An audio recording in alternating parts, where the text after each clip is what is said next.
Then there is another cluster of questions by Shubham Trivedi, Jugnu Thakur, and several others. And they are saying, why don't we exploit the fault lines of our enemies like they are exploiting our fault lines? Very clever. I like that. I like the people who take on. I mean, there are, racial issues in these other countries. There are social issues. There are environmental issues. There are gender issues. I mean, they have all kind of problems.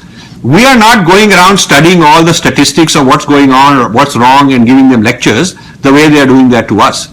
And then one person asked, do we need some bad cops?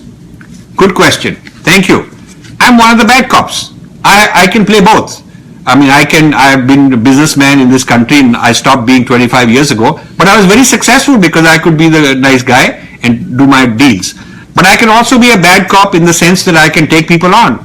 This creates controversy. So I expect and deserve that people like you should support me because I'm fighting your fight. Don't abandon me. Don't abandon me when somebody comes after me, slanders me, attacks me.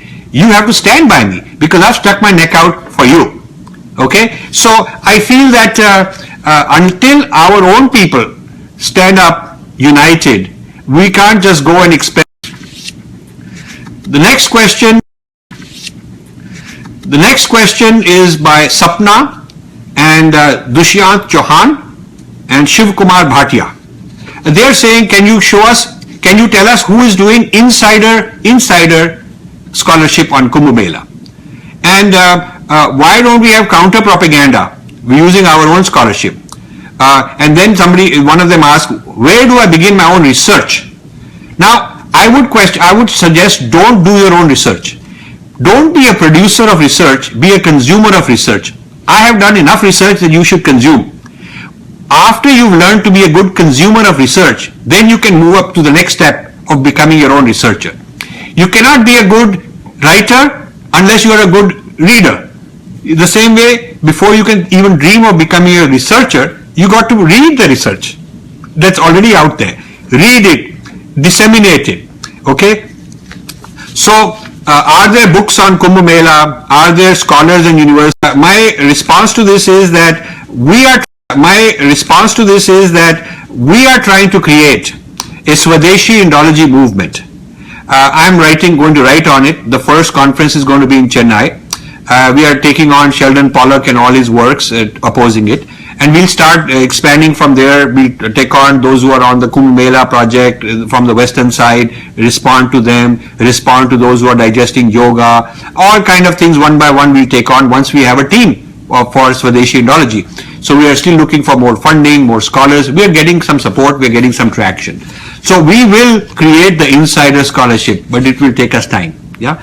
Then there is now this is where HRD ministry are the ones who should give us a report on what is the state of knowledge about our civilization in India, in US, in Europe, in Japan, in China, in Russia, different parts of the world. There should be a report every year. There should be a report on what is the state of Indology in various parts of the world, including in India. It's so strategic. So these are things that I think the ministries in the government have to take some responsibilities and do. And of course, we are available to help if asked. We are available to help. We have a lot of experience in doing this, and we can bring a lot of our knowledge in our database to help. But somebody has to ask us. Then we are willing to do it. Meat eating will start in the Kumbh Mela. Distribution of meat, because there is no law against it. And this is on state property. This is not the Mela is not on private property.